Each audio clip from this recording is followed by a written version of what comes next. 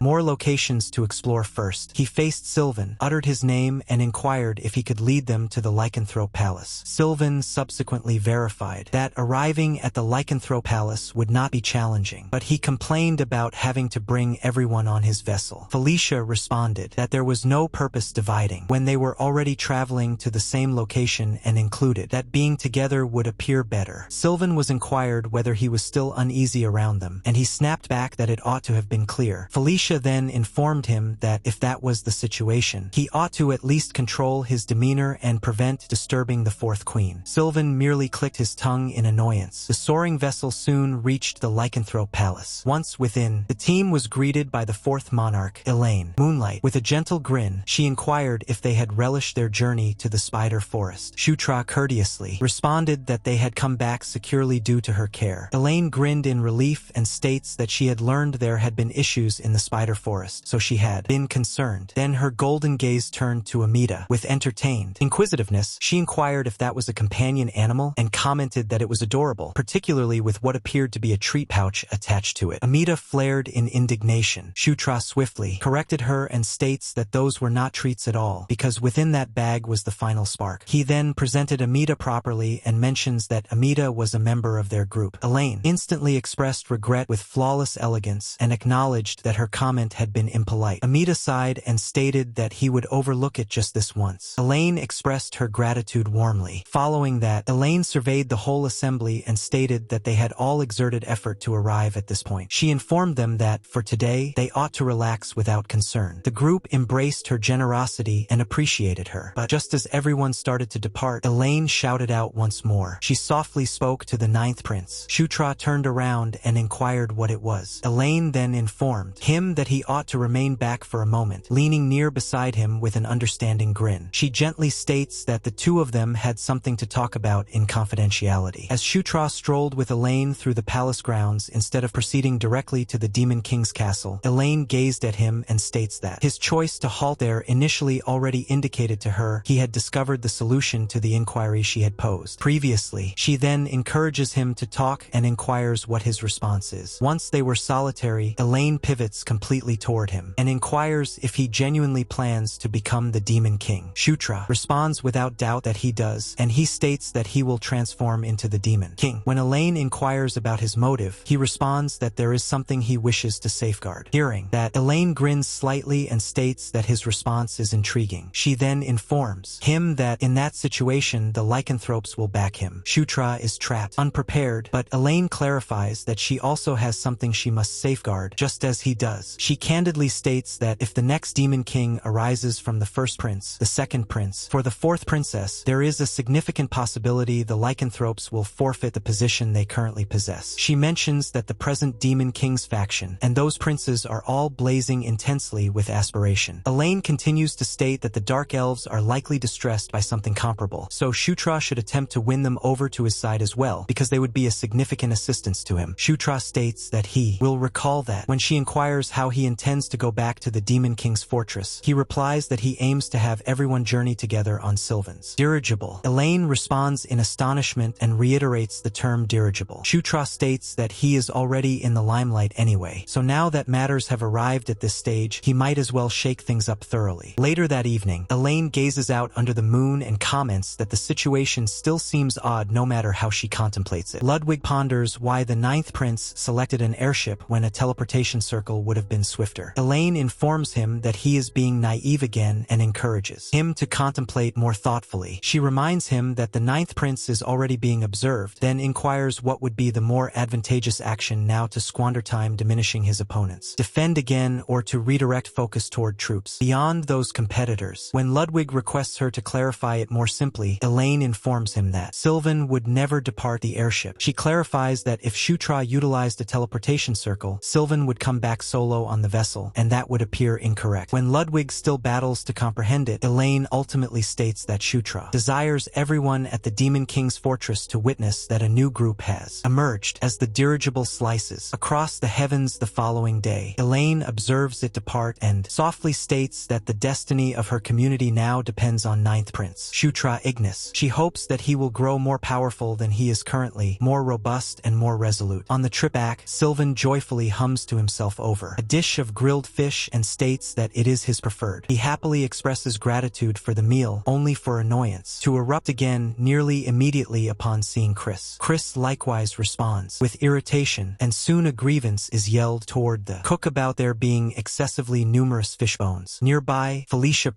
lets out a tired exhale and contemplates what she is meant to do regarding those two. Korik then mumbles that he is beginning to feel anxious because every time they make their way to the Demon King's fortress, some unforeseen chaos appears right in front of the Demon King. Shutra instantly retorts at him to cease speaking because he will curse it. Korik fires back that Shutra speaks as if he is not already a living jinx himself and inquires why he is behaving so troubled now. Shutra contends that perhaps nothing will occur this time and inquires what Korik will say then. Korik responds that if nothing occurs, that would be positive in its own manner. Then clumsily adds that he is merely stating all this because he is concerned about Shutra and should not be misinterpreted. Shutra gazes at him and remarks that he really knows how to converse, then ponders aloud whether Korik is genuinely an orc. Korik replies that if he is not an orc, then what else could he be? Exist a giant? At that moment, Shutra concedes and states they should simply abandon it. When the airship reaches close to the Demon King's fortress, it instantly creates a commotion. Bystanders gaze in astonishment as the Dark Elf faction and the lycanthrope nobility emerge together, and many wonder how such a scenario even occurred. occurred. Others are even more astonished that the ninth prince is the one guiding the assembly. Among the observers, Lady Chandra summons Katarav. After he responds to her, she instructs him to inform Anastasia immediately and convey to her that the ninth prince has established a new group. Back at Shutra's personal abode, Amita erupts in fury and charges him with being a fraud, insisting to understand why he had mentioned a forge. Shutra nonchalantly reveals the location and states that it is right there, then adds that from this point on Amita can embellish it however he desires. He goes even further and states that if Amita requires anything at all, he merely has to inquire because Shutra will arrange whatever is required. Hearing all that, Amita is left with a sinking sensation and contemplates that somehow he may never be able to depart this location again. A short while later, Shutra remembers that back at the Demon King's fortress, Amita had wished to present himself as nothing more than a raccoon. Amita protectively states that he merely wanted to steer clear of unnecessary hassle, then inquires why Shutra is abruptly mentioning that. Shutra cheerfully states that it fits him flawlessly. Before Amita can respond, Shutra places a collar on him. Amita is perplexed and furiously asks what this is intended to be. Shutra informs him with a smile that all animals in the Demon King's fortress must don a collar. After a short, shocked pause, Shutra mentions that Amita has to keep it on at all times so he does not overlook it. That ultimately causes Amita to explode in rage and yell at him to stop it, referring to him as a little rascal. 2 days afterward, the summons is executed. As the princes and princesses assemble once again at the Demon King's fortress, a voice summons all of them to come in. An aide declares that the audience event will now commence as the royal descendants gather once again in the Demon King's fortress. Present in the chamber are the 8th Princess Caitlin Moonlight, the 7th Prince Chris Moonlight, the 6th Princess Felicia Doomblade, the 5th Prince Sylvan Doomblade, the 4th Princess Anastasia Nikrian, the 3rd Prince Victor Nikrian, the 1st Prince Baikal Ragnaros, the 2nd Prince Zephyr Ragnaros, and the 9th Prince Shutra Ignis. From the seat, the Demon King states that it has been a lengthy period since all of them convened like this, and he includes that they have all journeyed distant to reach there. Shutra attempts to remain composed, but internally acknowledges that even after all this duration, the location still unsettles him. He remembers Korik's remarks that every time they arrive at the Demon King's fortress, something always explodes. Shutra quietly seethes and considers that Korik keeps mentioning pointless things just to irritate him. Before tackling the primary concern, the Demon King states that there is an individual he wishes to present. Footsteps resonate through the corridor, and a robed figure arrives. Sylvan spins in surprise and exclaims that it is the Blade Lord. Others gaze in bewilderment and ponder why the Sword Lord is present at all. The Blade Master strides directly toward Shutra and states that it has been nearly a month, then inquires whether Prince Shutra Ignis has been fine in the interim. The chamber freezes. Shutra clumsily states that he possesses, yet internally he ponders why this elderly man is unexpectedly going out of his way to provoke things. Sylvan is astonished that the Sword Lord welcomed Shutra first and considers that it is unexpectedly important. Zephyr believes that listening speculations about Shutra establishing a group was one matter, but introducing the Blade Master to his side is something different altogether. Grand General Gallerhead inquires if the Sword Lord has accepted the 9th Prince as his pupil. The Blade Master calmly responds that the 9th Prince does not wield a sword, so all he did was instruct him in a few techniques. Supreme General Richard urges him more and inquires whether, if Shutra did utilize a blade, he would have acknowledged him as a pupil. The Blade Master confesses that the inquiry surprised him unexpectedly. Someone insists that he respond correctly, but the Demon King halts the conversation and commands everyone to be silent. The Demon King then summons Isabella. Isabella replies that they will commence and lifts her staff, summoning a magnificent enchanted orb and hovering boards throughout the chamber. She clarifies that over the past 2 months, 5 border areas have been assaulted by foes enveloped in violet demise energy, and that 3 of those 5 areas have already transformed into wasteland or dryland. She states that the initial location assaulted was the Angel Plains, and reminds them that the 6th Princess and the 9th Prince halt that assault. She then declares that the most current site assaulted was the Spider Forest close to Lycanthrope territory, and that the same 2 protected that area as well with assistance from the 5th Prince and the 8th Princess. She highlights that the Spider Forest incident is particularly odd because it was not just a border region, but a spot within the Demon Realm's interior. Hearing that, Shutra considers that the Death Knight has been much more active behind the scenes than he anticipated. As he examines the pattern, he recognizes the assault locations may possess a common characteristic and ponders whether the foe's actual objective is to eliminate the guardian spirits. Isabella states that after gathering all the occurrences, she has determined that an antagonistic group has arisen arisen and can no longer be overlooked. To defeat them, a mobilization command has been released. She shows the areas where the upcoming assaults are anticipated and clarifies that the princes and princesses will be designated to protect each area, prevent future assaults, and assist efforts to find the enemy's fortress, because Shutra and Felicia uncovered the pattern and have already halted the foe twice. Isabella states that the privilege to select first will be awarded to the 9th prince and the 6th princess. She informs Shutra that if he inspects the map, he will observe each area's traits and the leaders already designated to them, then inquires whether there is a region he desires to acquire. Shutra examines the map and believes that the most secure option would typically be a location that is inherently simple to protect. Then he observes that General Bandal has been dispatched to a notably savage area. Recognizing it is an ideal chance, he determines on the moment that this is his opportunity to make Bandal his underling. He lifts his head and states that he will travel to Evian. Isabella affirms that the 9th prince has selected Evian. Sylvan comments that Evian is not even a very significant location and is not especially simple to protect. Isabella then shifts to Felicia and requests her to make her decision as well. Felicia states that she also will go to Evian. Someone inquires why she would do that, and Felicia clarifies that, as everyone is aware, she is nearer to a civic authority than a military one. She states that instead of taking direct accountability for a territory herself, she desires to assist the 9th prince. The Demon King grants consent and instructs her to act as she desires. Isabella agrees to the choice and declares that the 6th princess has also selected Evian. With that determined, Isabella announces that the leftover sites will be allocated based on the level of public merit each individual has acquired. Following the spectators, a wagon travels down a woodland path under the crimson twilight sky. As soon as the spectators' ceremony concluded and all the princes and princesses completed making their selections, Shutra exhaled deeply and considered that the stress had left him entirely exhausted. Subsequently, the tasks were completed. Sylvan proceeded towards Horn close to Evian, while Chris traveled to Kaltu. Caitlin selected Evian so she could join Shutra, asserting that it would be preferable for a fighter like her to assist him and Felicia, who was more of an academic. That rationale was approved, so in the conclusion Shutra, Felicia, and Caitlin were the ones designated to travel to Evian, but Shutra could not cease contemplating Zephyr's response. When he had selected Evian, Zephyr had displayed clear murderous intent. Shutra started to doubt that Zephyr could also be targeting General Bandal. If that was genuine, he believed that he had to act swiftly too. Back at his home, he inquired about Amida's advancement. Amida instantly flared up and questioned whether he was being coerced. Shutra swiftly states that he was merely inquisitive. Amida then instructed him to cease speaking foolishness and surrender Earthquaker and White Suri. Since they were already engaged in this, he mentions that he would adjust them as well, clarifying that recalibrating them would render them much simpler to operate. Shutra lit up and inquired if he was sincere. Amida exclaimed that he was, then instructed him to hurry before he altered his decision. Shutra enthusiastically consented and dashed off, not long after Flora discovered him, and states that she had been searching for the 9th prince. When Shutra inquired what it was, she notified him that a message from the 1st prince had come. Shutra responded in astonishment and promptly understood. It was from Bakel. At Chris's property, the details of the letter were disclosed. Bakel suggested that all the siblings host a collective tea gathering together. Caitlin reiterated the concept in astonishment, and Felicia comments that it was likely Bakel's method of fostering friendship, since that was the kind of thing he appreciated. Caitlin happily states that it seemed enjoyable and inquires if everyone would attend. Felicia responses that there was no genuine reason not to. Chris mentions that he would typically have bypassed such an occasion, but now that he was no longer solitary, he would participate with everyone else's choice. Caitlin then pivots to Shutra and inquires what he would choose. He falters, but before he can adequately response, Caitlin grips her hands and requests him to accompany her. The radiance of her grin causes Shutra to believe that it is dazzling, and he clumsily consents. Someone compliments his selection while Shutra silently considers that this is going to be tiring. Caitlin cheerfully reminds them that the tea gathering is in 2 days and that everyone must be present. Later, Shutra went to the Grand Library to seek information related to the Death Knight, but because his current public merit rank was still too low, he could only access the surface level area. As he searched through the volumes, he grew exasperated and thought that maybe he needed access to profound levels to discover anything valuable. He could not comprehend how there could be so little on what he truly required. Even so, pieces lingered in his mind. He reflects on the Death Knight's intention in slaying a guardian spirit, the water named Ankle, that had been obliterated 1,000 years ago, the passionate love and hate connection that Death and Femin had displayed toward conquest, and the devastated precursor race.